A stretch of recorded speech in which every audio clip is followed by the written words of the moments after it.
Assalamualaikum warahmatullahi wabarakatuh. Waalaikumsalam warahmatullahi wabarakatuh. Marilah kita panjatkan puji syukur agar Allah SWT yang telah melimpahkan rahmat serta hidayahnya kepada kita semua, sehingga pada kesempatan siang ini kita dapat duduk bersama dalam rangka implementasi budaya positif. Bapak Kepala SMA Negeri 5 Kota Serang yang saya hormati, Bapak Ibu Wakil Kepala Sekolah yang saya hormati, serta Bapak Ibu Guru peserta implementasi budaya positif yang saya banggakan, yang telah hadir memenuhi undangan kami yang kami layangkan pada hari kemarin. Bapak dan Ibu, pada kesempatan ini ada implementasi budaya positif yang tentunya merupakan suatu kehormatan bahwa sekolah kita SMA Negeri 5 Kota Serang telah 2 orang guru lolos untuk menjadi guru penggerak, dan tahapan-tahapan proses yang sedang dilalui tentunya harus diikuti dengan baik, sehingga pada kesempatan ini diminta hadir daripada teman-teman semua untuk menerima implementasi daripada budaya positif.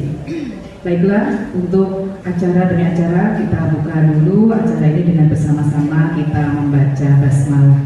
Bismillahirrahmanirrahim. Dan selanjutnya pada acara kedua yaitu mari kita bersama-sama menyanyikan lagu kebangsaan Indonesia Raya yang akan dipimpin oleh Ibu Yusnita. Pada Ibu Yusnita, persilakan. Bapak Ibu hadirin untuk berdiri sejenak.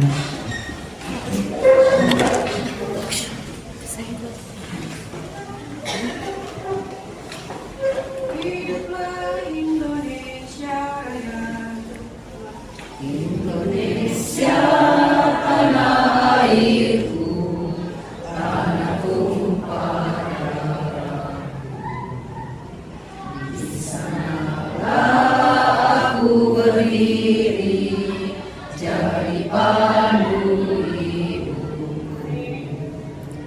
Indonesia kebangsaanku, bangsa dan tanah airku.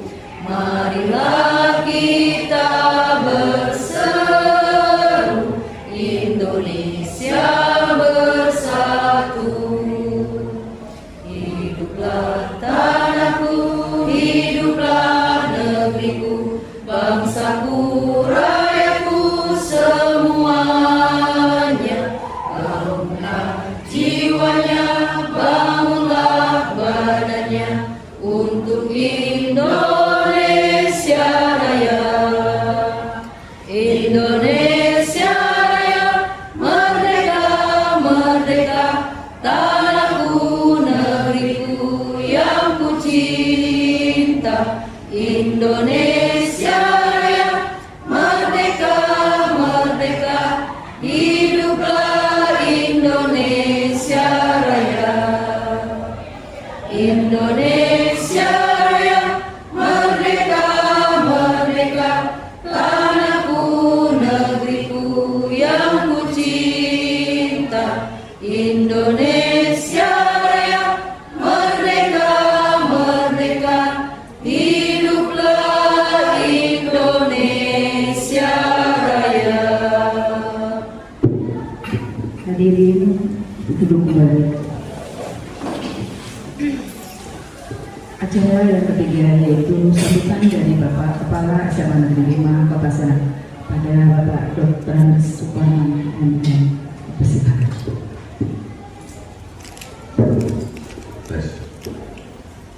Terima kasih. Assalamualaikum warahmatullahi wabarakatuh. Bapak Ibu Guru yang saya hormati dan Ibu Desi Dayani, khususnya Ibu Estu yang berbahagia, pada kesempatan ini kita bersama-sama akan melaksanakan suatu proses kegiatan di mana tahapan ini yang harus dilalui oleh dua ibu guru kita sebagai tugas dalam rangka mengemban tugas sebagai guru penggerak.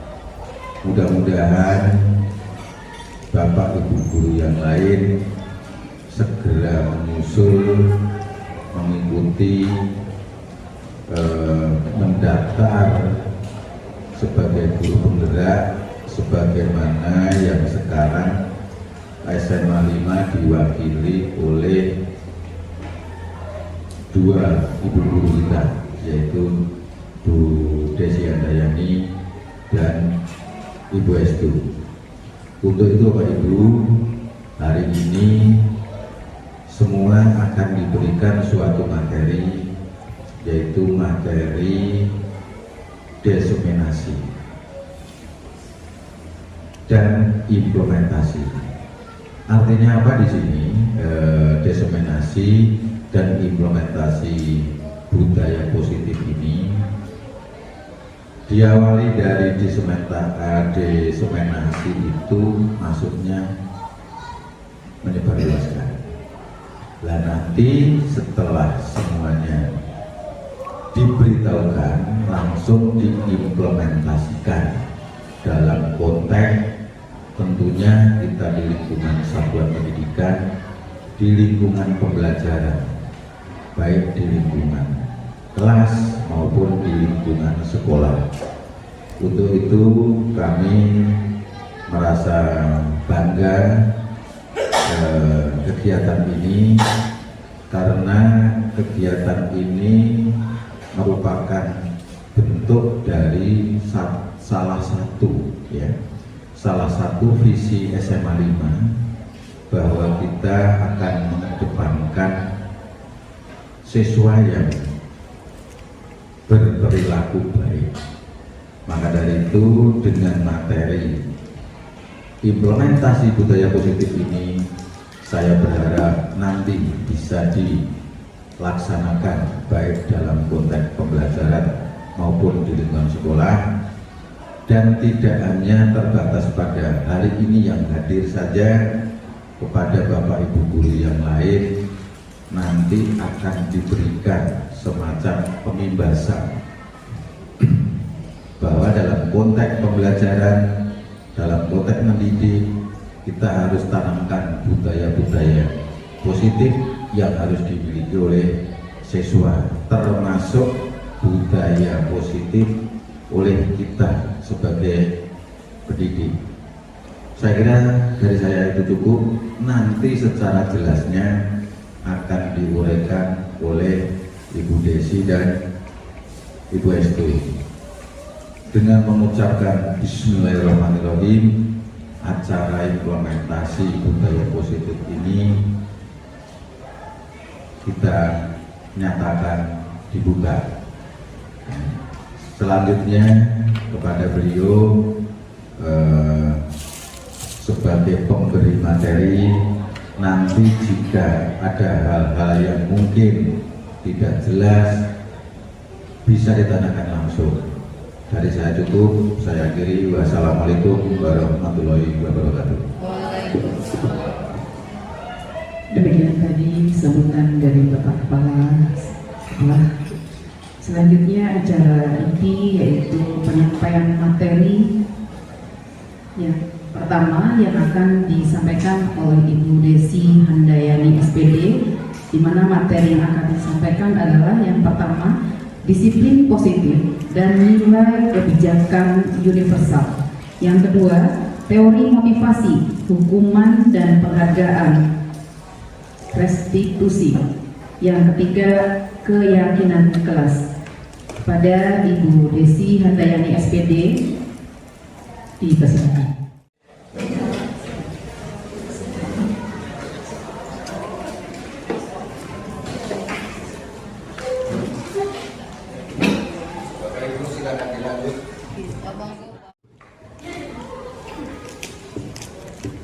Assalamualaikum warahmatullahi wabarakatuh. Puji syukur kehadirat Allah di mana saat banyak nikmat sehingga dapat berkumpul di ruangan ini. Kemudian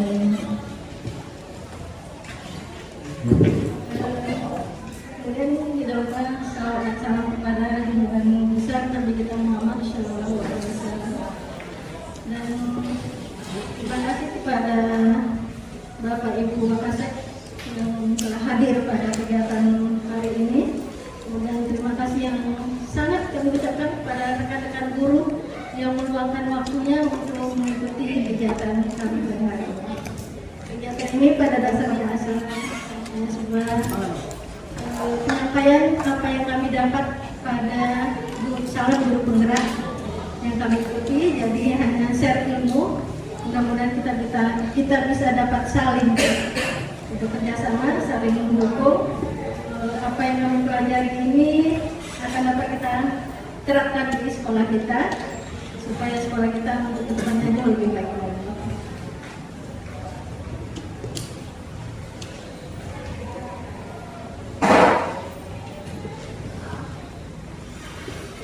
Pada hari ini saya menyampaikan tentang ini kita lewat dulunya materi budaya positif. Yang pertama adalah disiplin positif dan nilai kebajikan universal. Kemudian teori motivasi, hukuman dan penghargaan, dan restitusi. Kemudian keyakinan jelas. Kemudian untuk materi kedua itu akan disampaikan oleh Bu Estu tentang kebutuhan dasar manusia dan dunia berkualitas, dan 5 posisi kontrol dan segitiga restitusi. Disiplin positif dan nilai-nilai kebajikan universal. Yang pertama kita lakukan perubahan paradigma. Ya, di sini ada sebuah kegiatan yang sama, ataupun kita bayangkan saja ya Bapak Ibu, yaitu kita mencoba mengepalkan tangan kita dan berasumsi kalau kita memegang sesuatu yang kita anggap adalah sebuah barang yang berharga. Bagaimana kita mengkondisikan barang ini tidak bisa diambil oleh rekan kita yang lain, bagaimana caranya? Ya, nanti rekan kita akan mencoba mengambil, merayu, membujuk, ataupun menggelitik, ataupun mengancam untuk agar kita bisa membuka kepala tangan kita. Nah, dengan kita melakukan hal seperti ini, yang ingin kita terapkan adalah bagaimana kita bisa mengontrol diri kita sendiri untuk bisa melepaskan genggaman tangan kita. Jadi pada dasarnya teorinya adalah mengungkapkan bahwa kontrol diri itu bukan dari orang lain, tapi dilakukan oleh diri sendiri.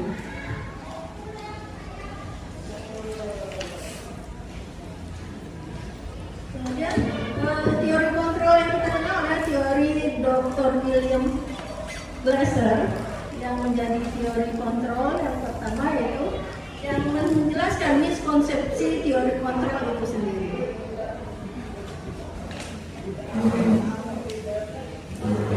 Yang pertama, ilusi kalau guru itu mengontrol murid. Ya, pada dasarnya kita tidak bisa mengontrol murid ya. Yang bisa mengontrol murid itu adalah dirinya sendiri. Jadi ilusi kalau guru bisa mengontrol murid itu berdasarkan teorinya. Ya, pada dasarnya murid yang memposisikan dirinya untuk bisa dikontrol oleh guru. Kemudian miskonsepsi yang kedua adalah ilusi bahwa semua penguatan positif adalah efektif dan bermanfaat. Ya, di mana di sana dijelaskan bahwa penguatan positif adalah suatu penguatan atau bujukan dalam bentuk kontrol. Berikutnya yang miskonsepsi yang ketiga adalah ilusi bahwa kritik dan membuat orang merasa bersalah dapat menguatkan karakter. Menggunakan kritik dan rasa bersalah untuk mengontrol murid menuju pada identitas gagal. Sementara kadang-kadang guru suka menggunakan suara halus untuk menyampaikan pesan yang negatif kepada murid. Ilusi yang keempat yaitu bahwa orang dewasa memiliki hak untuk memaksa. Pada dasarnya kita tidak bisa memaksa murid untuk berada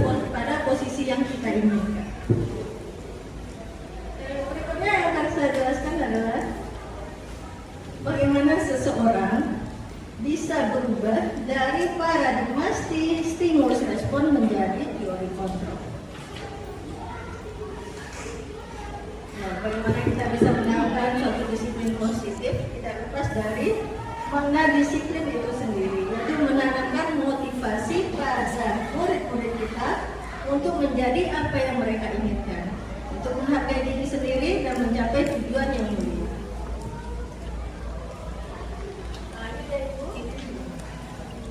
Kemudian apa yang nilai-nilai yang mulia itu adalah nilai-nilai yang telah ditetapkan oleh suatu institusi atau lembaga, ya, sehingga menjadi suatu nilai yang dianggap merupakan nilai kebajikan secara universal. Contohnya pada negara kita adalah profil pelajar Pancasila. Kita berharap anak-anak kita dapat menuju ke mempunyai karakter yang kuat tentang profil pelajar Pancasila. Yang pertama yaitu beriman, bertakwa kepada Tuhan Yang Maha Esa dan berakhlak mulia. Yang kedua yaitu mandiri, bernalar kritis, kemudian berkebinekaan, global, bergotong royong, dan kreatif. Ada beberapa lagi nilai-nilai kebajikan yang sudah bersifat institusi, antara dari IBO, Primary Youth Program, kemudian 9 pilar karakter. Ada bermacam-macam, nanti ini slide-nya akan dibagikan ya Bapak Ibu. Kemudian kita lanjut ke 3 motivasi perilaku manusia. Dalam membentuk suatu perilaku kita mempunyai 3 motivasi. Dan motivasi yang terendah adalah untuk menghindari ketidaknyamanan atau hukuman. Motivasi yang kedua adalah untuk mendapatkan imbalan atau penghargaan dari orang lain. Jadi motivasi yang kedua sedikit lebih tinggi daripada motivasi untuk menghindari ketidaknyamanan tadi. Kemudian ini yang kita harapkan setiap kita mempunyai motivasi yang ketiga, yaitu motivasi yang timbul dari diri kita sendiri, di mana untuk menjadi orang yang kita inginkan dan bisa menghargai diri sendiri dengan mempunyai kepercayaan nilai-nilai kebajikan yang ada.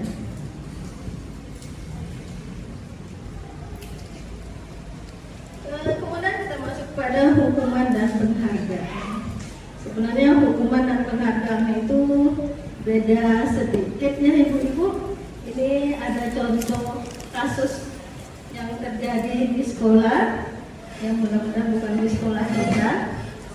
Bisa dibaca ya ibu. Siswa yang kurang mempelajari, yang kurang suka dengan pelajaran matematika, mungkin karena tidak mengerti, kemudian dia memperlakukan sebuah kegiatan yang lain. Kemudian Pak gurunya mencoba menegur Iva dengan cara bertanya, dan Iva yang tidak siap. Kemudian Iva yang disuruh ke depan, apakah ini sebuah hukuman atau konsekuensi? Ya. Hukuman bersifat adalah suatu tindakan yang bersifat spontan, tapi mempunyai efek yang jangka panjangnya kurang bagus. Sedangkan konsekuensi adalah bagaimana suatu anak bisa menyadari kesalahannya dan melakukan penebusan atas kesalahan tersebut. Jadi di sini ada satu lagi, restitusi. Restitusi adalah proses menciptakan kondisi bagi murid untuk memperbaiki kesalahan mereka, ya, sehingga mereka bisa kembali pada kelompok mereka dan bisa menghargai diri mereka sendiri. Dan itu adalah pernyataan dari dosen pada tahun 2004. Ini contoh ya Ibu ya. Ibu Bapak bisa melihat di layar di slide. Identitas gagal itu berupa sebuah hukuman. Kemudian identitas sukses itu yang kita katakan dengan disiplin. Disiplin bisa dalam bentuk konsekuensi dan bisa dalam bentuk restitusi. Disiplin yang tertinggi adalah dalam bentuk restitusi. Hukuman biasa itu terjadi sesuatu yang menyakitkan yang harus terjadi dan tidak nyaman untuk anak dalam jangka waktu panjang, dan korban akan mendapatkan keadilan dan murid merasa tersakiti. Kemudian untuk konsekuensi adalah sesuatu yang harus terjadi dan kita mencari ketidaknyamanan yang dirasakan murid dalam waktu yang dan korban sering diabaikan dan anak tetap merasa tidak nyaman dengan kondisi yang ada. Restitusi adalah pilihan kita yang kita harapkan bisa kita laksanakan secara bersama, yaitu dapat menguatkan anak untuk jangka waktu yang panjang. Kemudian korban mendapat ganti dan anak mendapat penguatan atas kesalahan yang telah dibuatnya. Dan masalah biasanya bisa terpecahkan, tapi memang butuh proses ya, tidak begitu waktu bisa langsung anak langsung bisa melakukan restitusi. Ini ada contoh mungkin kurang kelihatan bagaimana hukuman itu menyatakan suatu hal yang negatif, konsekuensi adalah bersifat netral, dan restitusi adalah suatu hal yang menilai positif. Bagaimana Bapak Ibu? Maju. Terima kasih.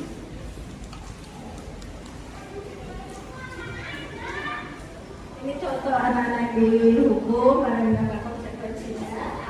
Ada beberapa contoh soal tindakan yang sering kadang-kadang kita lakukan tanpa kita sadari. Salah satunya mencatat 500 kali di dalam buku kalimat saya tidak akan terlambat lagi karena datang terlambat. Apakah itu suatu konsekuensi atau hukuman, Bapak Ibu? Hukuman. Karena tidak ada hubungannya dengan keterlambatan. Jadi kalau berhubungan dengan keterlambatan berarti itu konsekuensi. Kalau tidak ada hubungan dengan apa kesalahan yang dia lakukan, berarti itu adalah sebuah hukuman. Contoh yang lain, anak disuruh berlari keliling lapangan karena tidak memakai pakaian olahraga. Apakah itu suatu hukuman atau konsekuensi? Konsekuensi. Karena memang dia lari karena pada saat belajar olahraga. Kita lanjut ya. Oh, salah pencet. Ada lagi jenis dihukum karena penghargaan. Jadi tidak selamanya penghargaan itu adalah sesuatu yang baik. Karena penghargaan itu adalah juga sebuah hukuman sebenarnya, Bapak Ibu. Ini disampaikan oleh Al-Furqan, ya, Foundation by Reward tahun 1993. Efeknya adalah pengaruhnya jangka pendek dan jangka panjang. Kemudian penghargaan itu tidak efektif, merusak hubungan juga. Nah, antara yang peringkat pertama sama peringkat kedua itu akan terjadi saling. Ya. Jadi dia mendapat juara peringkat ya karena bukan karena motivasi dari dalam sendiri, tapi ada persaingan tersendiri. Sehingga dikatakan memang penghargaan akan merupakan suatu hukuman buat yang lain. Kemudian akan mengurangi kualitas, mematikan kreativitas dan motivasi yang dari dalam diri. Nah, di sini tentang restitusi. Restitusi adalah sebuah pendekatan untuk menciptakan disiplin yang positif pada murid, yang bukan untuk menebus kesalahan, tapi belajar dari kesalahan yang dibuat. Restitusi itu tujuannya adalah untuk memperbaiki hubungan, kemudian merupakan suatu tawaran, bukan paksaan. Kemudian sifatnya adalah menuntun untuk melihat diri sendiri, kemudian merupakan kebutuhan dasar yang mendasari tindakan seorang murid. Kemudian restitusi diri adalah cara yang paling baik yang berfokus pada karakter siswa sendiri. Restitusi akan mengembalikan siswa kepada kelompoknya setelah dia menyadari apa yang telah dia perbuat yang melanggar indisiplin tadi. Seseorang bisa melakukan restitusi, ya, sebelumnya dia harus bisa melakukan evaluasi diri. Evaluasi diri ada 3 tahapan. Ya, ini contohnya adalah saya tidak suka cara saya berbicara kepada kamu. Saya harus menyadari dulu kesalahan saya apa. Ya, saya tidak suka cara saya berbicara kepada kamu. Kemudian apa yang harus saya lakukan? Kesalahan yang saya lakukan adalah saya sebenarnya punya informasi yang kamu butuhkan. Ya. Saya lelah dan saya bicara terlalu cepat.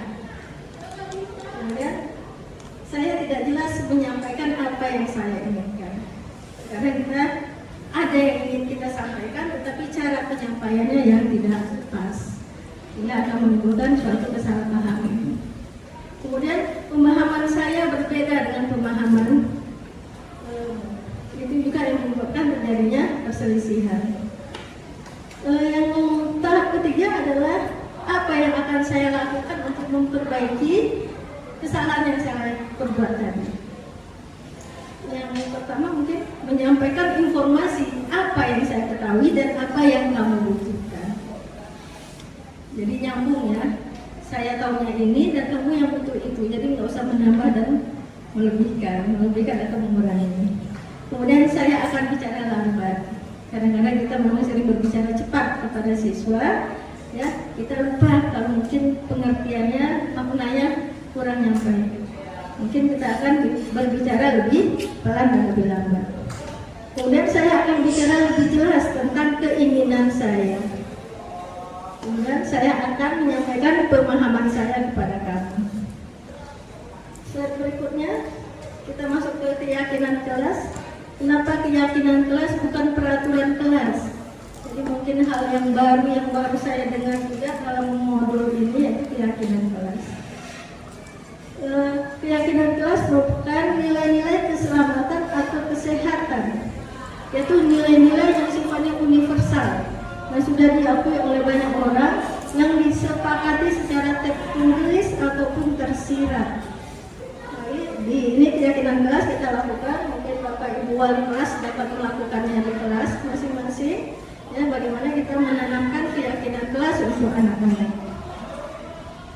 Yang pertama, bagaimana pembentukan keyakinan kelas ya sebelum menjadi suatu keyakinan sekolah. Yang pertama, keyakinan kelas itu bersifat abstrak daripada peraturan. Jadi sebuah keyakinan kelas bukan peraturan ya Bapak Ibu, tapi kesepakatan kita dengan murid. Kedua, keyakinan kelas berupa pernyataan-pernyataan yang sifatnya universal dan bernilai positif. Mungkin kita mengatakan kamu jangan lari-lari, itu kalimat yang negatif. Ya, diharap kamu bisa berjalan dengan benar. Ya, jangan mencoret, jangan datang terlambat. Ya, mungkin bahasa positifnya datanglah tepat waktu. Ya, itu yang dimaksud dengan dalam bentuk yang positif. Yang ketiga, keyakinan kelas sebenarnya tidak terlalu banyak sehingga mudah diingat. Jadi keyakinan kelas paling ya 3 atau 5 yang kita yakini secara bersama-sama di kelas. Yang keempat, keyakinan kelas sebenarnya sesuatu yang dapat diterapkan di lingkungan kelas tersebut. Kemudian semua warga kelas sebenarnya ikut berkontribusi dalam pembuatan keyakinan kelas lewat curah pendapat. Kemudian kita bersedia meninjau kembali keyakinan kelas. Jadi mungkin suatu keyakinan kelas yang pertama kita terapkan ke anak supaya datang tepat waktu. Setelah anak datang tepat waktu, mungkin keyakinan tadi bisa kita rubah lagi ke arah yang lebih tinggi. Berikutnya, bagaimana prosedur pembentukan keyakinan kelas di sekolah kita? Yang pertama adalah mempersilakan warga sekolah atau murid untuk bisa mencurahkan pendapatnya. Ya, ada 40 anak di kelas, 40 pendapat. Nanti kita simpulkan mana pendapat yang sifatnya saat itu kita butuhkan di kelas. Mungkin tentang kebersihan kelas, datang tepat waktu, ada pikirnya juga jalan.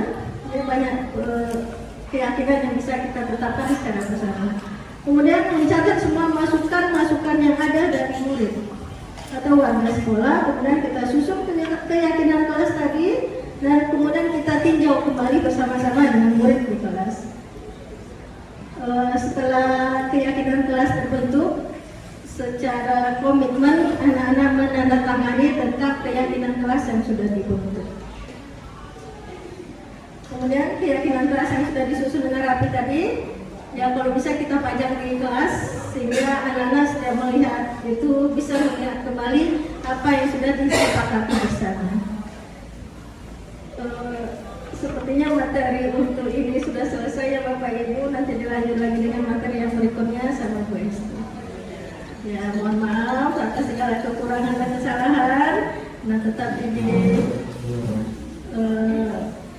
ya mudah-mudahan bermanfaat bagi kita dan akan kita terapkan bersama-sama di kelas. Terima kasih Bapak Ibu. Assalamualaikum warahmatullahi wabarakatuh.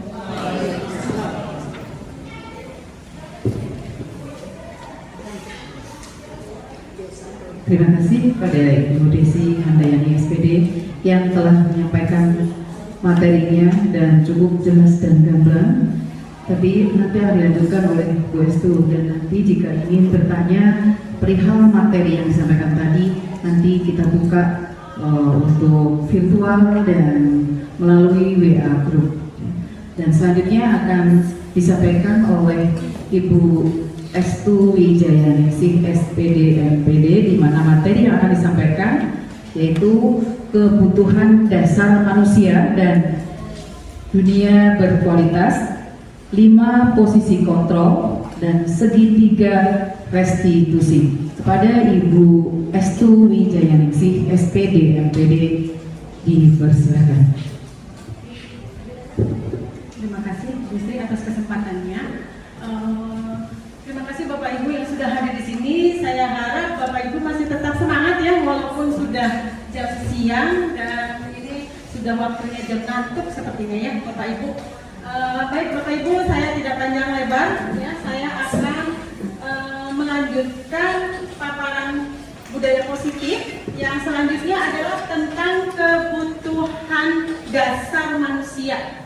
Ya, nah kita tahu yang namanya kebutuhan dasar sebenarnya adalah salah satu bentuk aktivitas. Jadi sebenarnya kita setiap hari melakukan berbagai macam aktivitas yang tentunya aktivitas atau tindakan yang kita lakukan pasti akan memiliki tujuan. Dan pada dasarnya tujuan yang akhirnya itu akan mengarah kepada pemenuhan kebutuhan dasar. Nah, di sini ada 5 kebutuhan dasar ya, yang ada. Ya, yang pertama adalah kebutuhan fisiologis. Nah, kebutuhan fisiologis ini atau kebutuhan untuk bertahan hidup. Misalnya saja kesehatan, kemudian makanan, tempat tinggal, itu merupakan salah satu kebutuhan dasar untuk memenuhi supaya kita bisa bertahan hidup, gitu. Kemudian yang kedua adalah kebutuhan akan rasa aman. Tentunya Bapak Ibu semua manusia pasti membutuhkan rasa aman, rasa nyaman, seperti itu. Nah, begitu juga yang terjadi pada siswa-siswi kita. Tentunya mereka juga datang hadir ke sekolah itu menginginkan bahwa dia akan merasa nyaman di sekolah tersebut, akan merasa aman karena mendapatkan perlindungan dari sekolah, seperti itu. Kemudian yang ketiga itu adalah kebutuhan akan rasa memiliki dan kasih sayang. Ya, ini pasti semua manusia pasti butuh kasih sayang ya.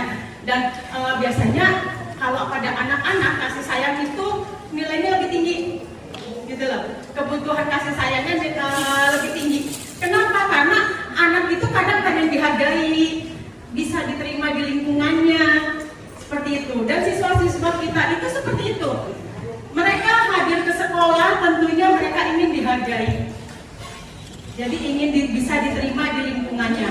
Makanya kalau ada siswa di kelas kita yang merasa tidak bisa diterima oleh temannya atau sering dibully misalnya ya, nah itu salah satu tugas kita sebagai pendidik, bagaimana kita bisa menuntun laku murid-murid kita untuk dapat mencapai kebahagiaan yang setinggi-tingginya. Jadi itu tugas kita Bapak Ibu ya, bagaimana menciptakan rasa nyaman kepada murid-murid kita pada saat belajar. Kemudian yang keempat adalah kebutuhan akan penghargaan. Ya, pasti tetap tadi sudah dijelaskan di paparan yang pertama bahwa penghargaan itu tidak selamanya bersifat positif, tetapi ada yang dalam bentuk negatif, yaitu hukuman. Nah, di sini juga kita sebagai pendidik dalam mendidik ya, tentunya dalam mengarahkan atau menuntun laku dari siswa kita itu, tentunya kita juga kadang-kadang harus memberikan penghargaan, ya, penghargaan. Seperti apa misalnya, tentunya Bapak Ibu, saya yakin Bapak Ibu hebat ini sudah bisa. Kapan saya harus memberikan penghargaan, kapan kita harus memberikan hukuman atau punishment, kapan kita memberikan sanksi atau konsekuensi. Seperti itu ya. Misalnya kalau yang mengerjakan tugas dengan tepat waktu, bisa kita berikan penghargaan atau dalam bentuk reward misalnya. Seperti itu. Kemudian kebutuhan akan aktualisasi diri. Aktualisasi diri. Jadi kita bagaimana kita atau semua manusia pasti ingin mengaktualisasikan bagaimana potensi yang kita miliki, keterampilan yang kita punya itu bisa diterima oleh semuanya. Nah, kalau misalnya di lingkungan sekolah, jadi kita bisa mengaktualisasikan bagaimana kemampuan kita dalam mendidik, dalam mengarahkan atau menuntun laku putra-putri didik kita sehingga akan menjadi siswa yang berhasil seperti itu atau yang sesuai dengan keinginannya dan akan tercapai keinginannya. Nah, kebutuhan dasar ini tentunya tidak terlepas dengan posisi kita, posisi kontrol kita sebagai pendidik, Bapak Ibu. Ya, tetap. Jadi keberhasilan putra-putri kita, siswa-siswi kita yang ada di sekolah ini adalah tanggung jawab kita. Tentunya bagaimana cara posisi kontrolnya? Tadi di awal sebenarnya sudah dijelaskan posisi kontrol itu ada yang bersifat negatif dan ada yang bersifat positif. Nah, di sini untuk 5 posisi kontrol,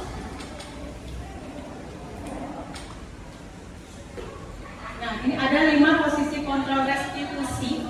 Jadi yang namanya restitusi itu bagaimana cara kita memperbaiki kesalahan siswa-siswi kita, tapi tanpa memaksa.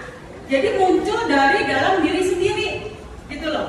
Jadi bagaimana caranya siswa itu memperbaiki kesalahannya dengan cara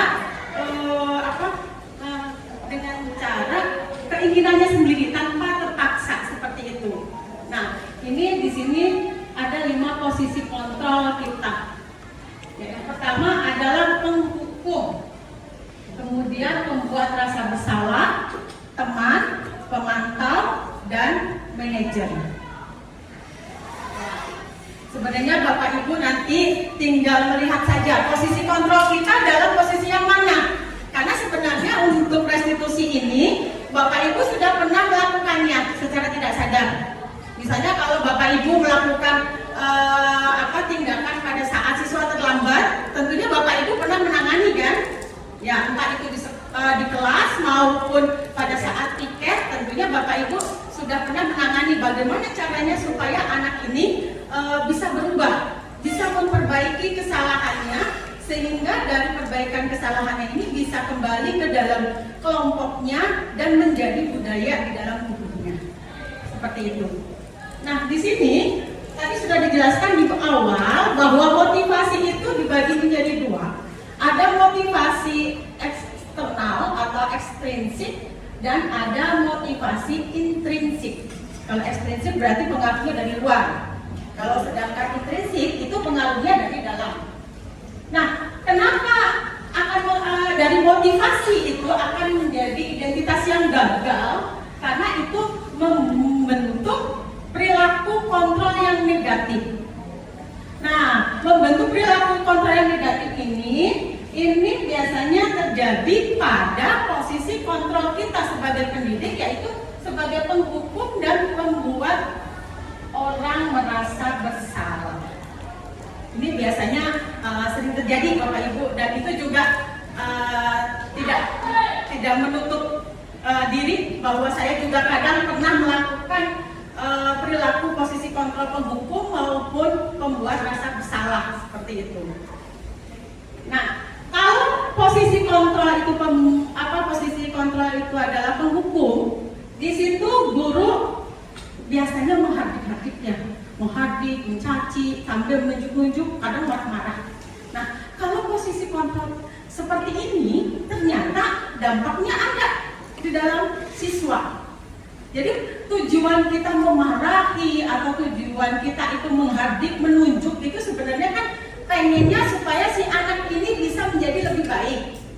Tapi kenyataannya justru si anak punya pemikiran yang lain. Biasanya si anak sudah mulai dendam. Nah, ini saya juga sering merasakan ya. Misalnya ada anak nih melihat, piketnya hari Kamis. Kalau piket hari Kamis biasanya piketnya galak-galak, agak susah kalau mau izin-izin. Jadi si anak itu akhirnya sampai bisa menilai, izin jangan, piket hari Kamis, agak susah. Nah, mungkin pandangan dari siswa, kenapa sampai siswa seperti itu? Karena saya melakukan posisi kontrolnya sebagai penghukum. Karena walaupun secara tidak langsung, walaupun saya tidak menunjuk-nunjuk, saya tidak menghadik atau mencibir, tetapi saya mengatakan dalam bentuk marah-marah. Seperti itu.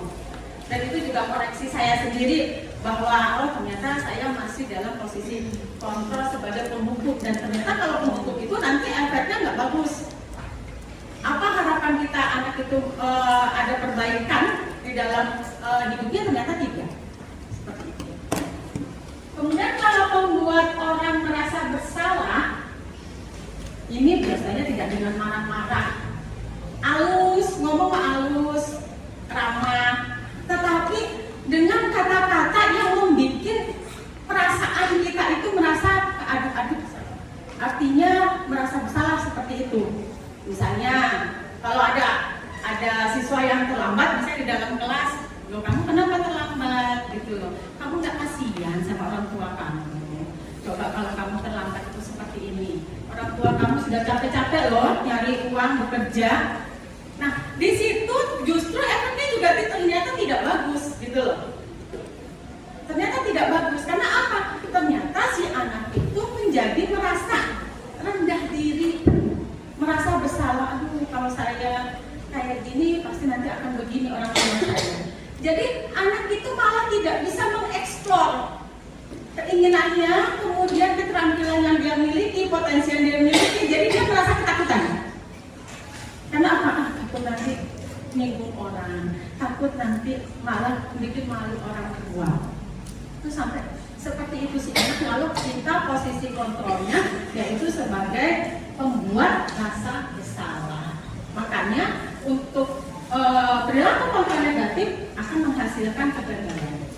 Jadi bukan siswa itu menjadi lebih baik, justru malah siswa itu malah memiliki ciri-ciri tertentu. Misalnya kayak tadi, kalau penghukum dia akan jadi dendam. Nggak mau lah sama guru itu masalah gini. Jadi si anak image-nya sudah berbeda.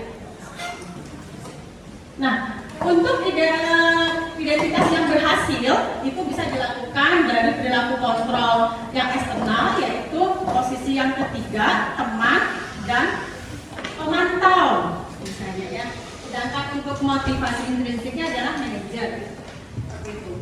Kalau teman ada ya, kadang saya juga guru yang suka menjalin hubungan dengan siswa. Jadi seolah-olah antara siswa dengan guru itu tidak ada pembatas. Ya, jadi CS misalnya seperti itu. Bestie. Ya, bestie. Ya, nah sekarang bestie ya. Nah, kalau seperti ini, pada saat siswa itu mendapatkan melakukan pelanggaran, karena kita sudah bestie, sudah terjalin hubungan yang baik, sudah CS, sudah kenal istilahnya, maka siswa itu menjadi ketergantungan terhadap guru. Berarti enak sama guru ini mah katanya. Kalau kita terlambat juga boleh kok, orangnya CS kok, gitu tuh udah cincai seperti itu.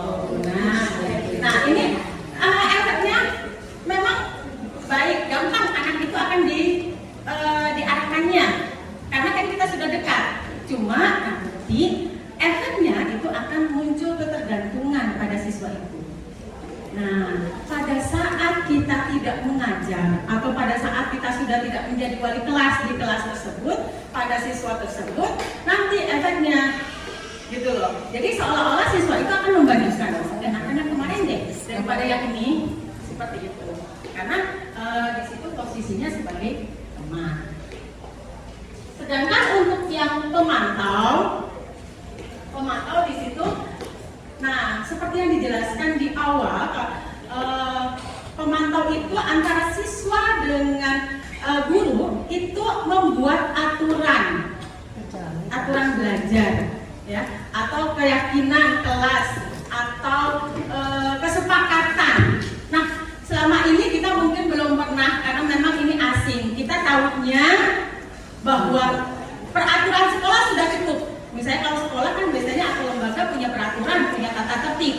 Iya kan? Nah, itu kan tata tertib secara umum. Tetapi di dalam kelas itu Bapak Ibu boleh melakukan kesepakatan atau membuat aturan. Jadi membuat aturan pada saat sebelum pembelajaran. Nah, saat ini saya sudah mencoba karena ini hal yang baru, saya coba terapkan ke kelas. Saya sebelum pembelajaran dimulai kemarin itu saya membuat kesepakatan dulu dengan anak. Ini kesepakatannya apa nih pada saat belajar biologi nih, misalnya. Nanti kan anak menuliskan, misalnya tidak boleh datang telat masuk ke kelas, tepat mengerjakan waktunya, kemudian kelas kondisinya harus bersih, seperti itu. Nah, kalau kesepakatan itu sudah dibentuk, baru nanti akan ditandatangani dan itu akan diberlakukan di pembelajaran saya, seperti itu.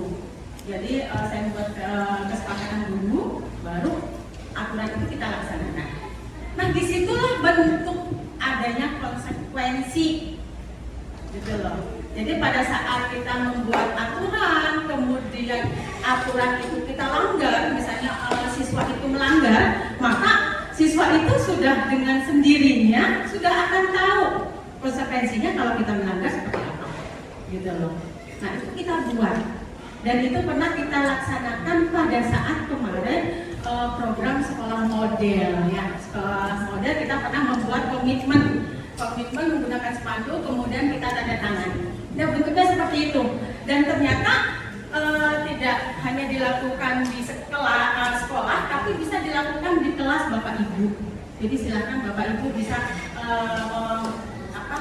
menerapkan untuk membuat kesepakatan kelas ini di dalam kelas. Jadi aturannya mau seperti apa sehingga siswa-siswi kita itu sudah tahu kalau kelasnya kondisinya kotor, gurunya nggak akan masuk, nggak akan mengajar.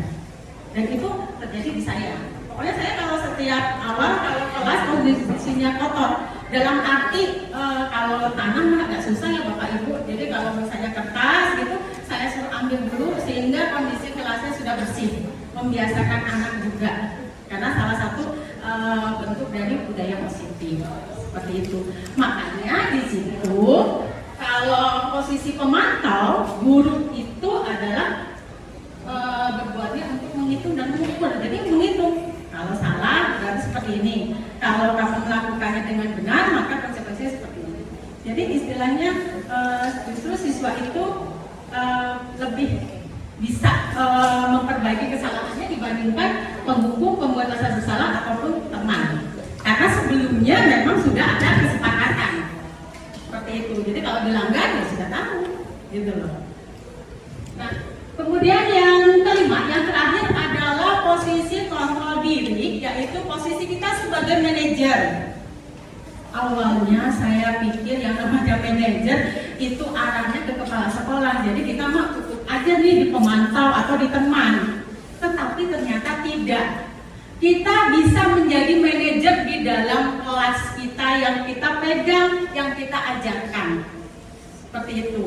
Nah, pada posisi manajer ini, guru itu tidak akan marah-marah. Dan guru itu juga tidak akan istilahnya membuat anak itu merasa bersalah atau gimana, tidak. Tetapi guru itu malah akan menanyakan, kenapa kamu terlambat, apa alasannya. Jadi terus dikorek sampai akhirnya si anak itu bisa memperbaiki diri. Jadi bisa menyelesaikan masalahnya sendiri. Bukan kita yang menyelesaikan permasalahannya, tetapi dari diri anak sendiri. Tadi yang sudah dikatakan di materi yang pertama, bahwa kalau posisi kontrolnya itu muncul dari luar, bukan dari diri sendiri, itu akan susah, akan lama, gitu loh. Tapi kalau dari sendiri, udah kesadaran dari diri sendiri, maka berikutnya akan lebih siswa akan lebih enak, akan lebih mudah, dan siswa juga akan bisa memahami dengan baik, seperti itu.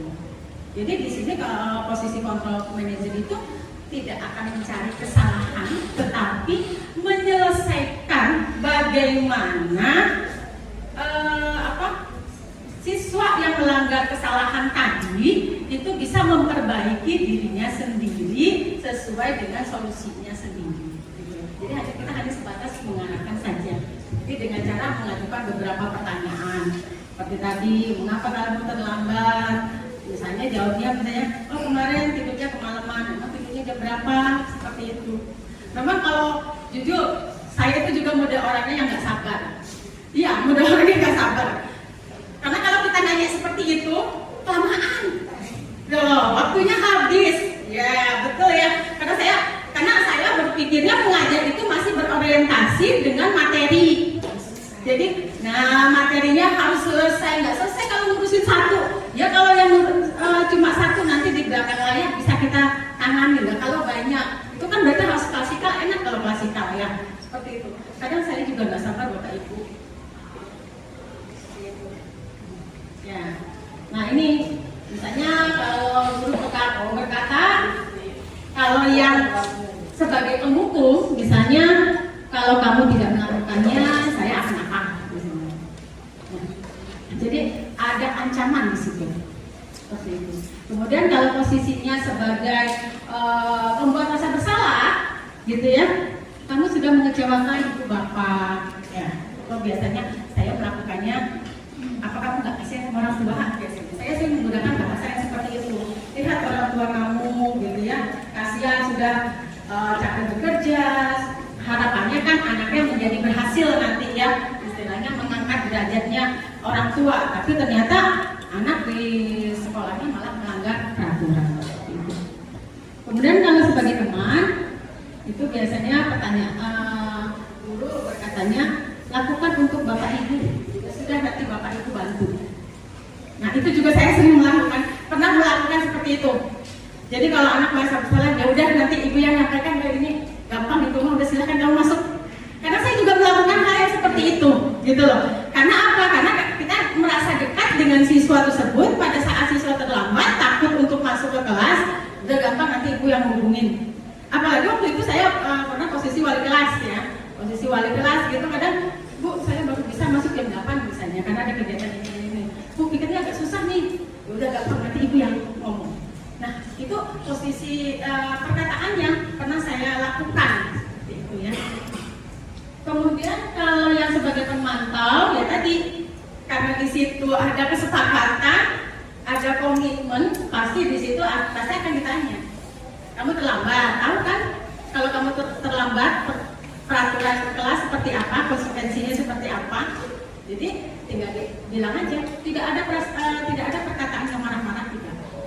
Jadi guru itu tinggal ngomong, nah, kalau kamu terlambat gimana konsekuensinya kemarin?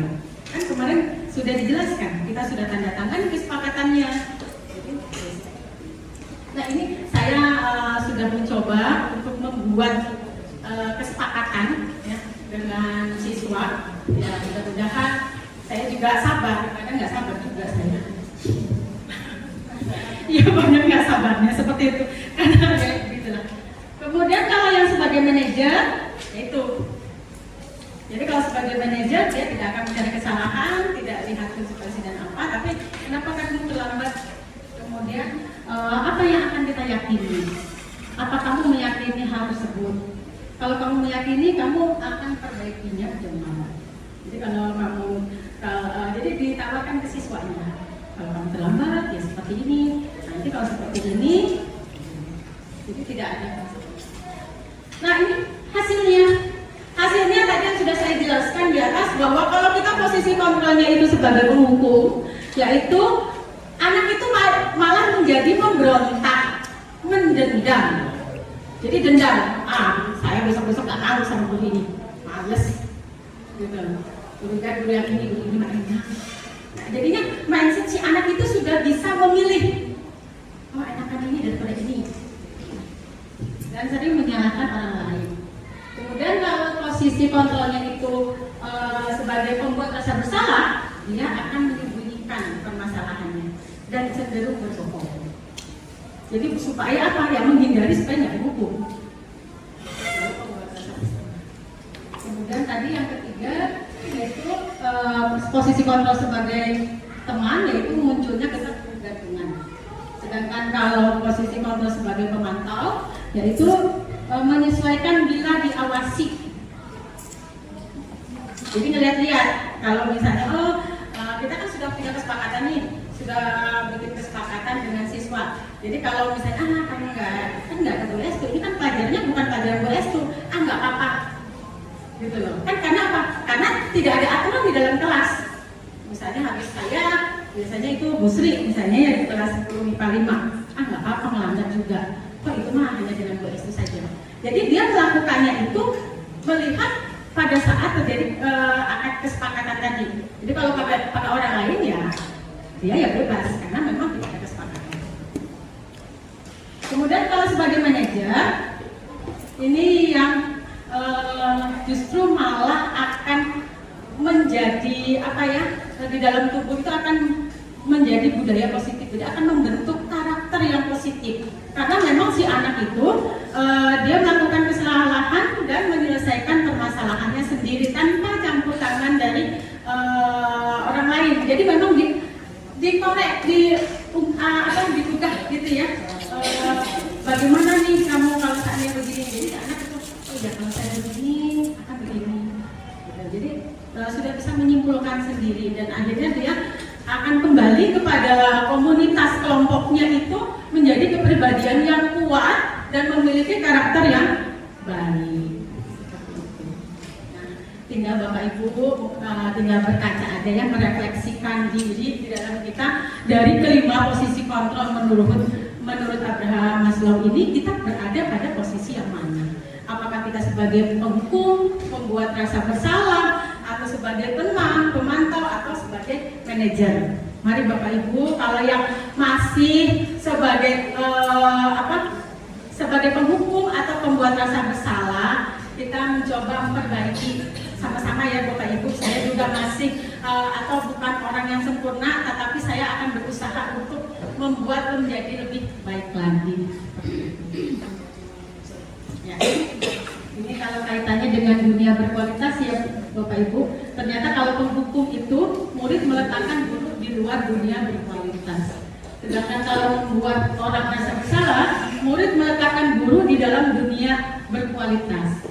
Kalau sebagai teman, murid meletakkan guru sebagai orang penting dalam dunia berkualitas. Sedangkan sebagai pemantau, murid meletakkan guru peraturan di dunia berkualitas.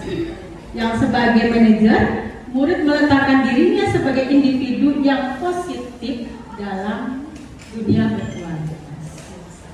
Yang terakhir Bapak Ibu yang akan saya sampaikan adalah tentang segitiga restitusi. Ya, jadi segitiga restitusi ini adalah cara bagaimana kita menerapkan. Jadi bagaimana kita menerapkan suatu restitusi atau memperbaiki siswa untuk dari kesalahannya atau melakukan pelanggaran, kita perbaiki dengan cara segitiga ini. Nah, memang di sini harus butuh komunikasi yang efektif. Jadi di sini dibutuhkan dalam segitiga restitusi itu adalah komunikasi yang efektif antara guru dengan siswa. Jadi jangan sampai antara guru dengan siswa ini tidak terbuka. Gitu loh. Yang pertama di situ adalah menstabilkan identitas. Menstabilkan identitas itu, jadi kita pengen tahu nih, kalau misalnya siswa itu yang melanggar aturan, jadi kita tanya, kenapa kamu melanggar aturan, ya. Jadi tidak harus dengan marah-marah dengan apa-apa, kita panggil saja siswanya, misalnya ya.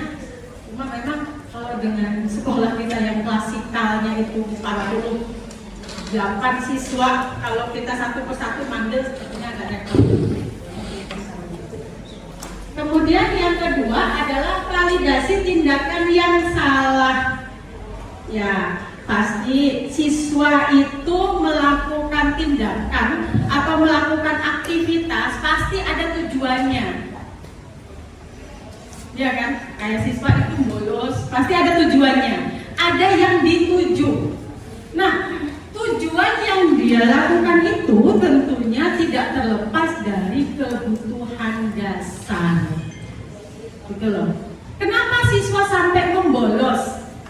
Atau atau siswa sampai loncat pagar misalnya keluar, kalau di depan mau kabur susah, jadi udah loncat pagar aja. Nah itu berarti dia tujuannya itu apa? Ya dia tidak merasa nyaman di kelas. Nah karena kebutuhan dasar manusia salah satunya adalah manusia itu butuh rasa aman, gitu loh. Pasti ada tujuannya. Semua aktivitas baik yang dilakukan oleh manusia, oleh siswa maupun oleh kita, pasti itu ada tujuannya. Nggak mungkin kayak kita misalnya izin tidak hadir, misalnya tidak ngajar, pasti kan ada dasarnya. Nggak mungkin tiba-tiba kita izin, ya, Pak izin, pasti sama kepala sekolah akan ditanya. Nah izinnya mau kemana, mau ngapain, seperti itu, ya kan?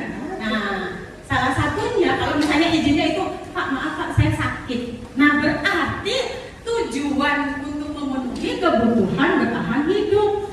Karena pada kebutuhan dasar bertahan hidup atau survival ini adalah salah satunya adalah bentuk kesehatan.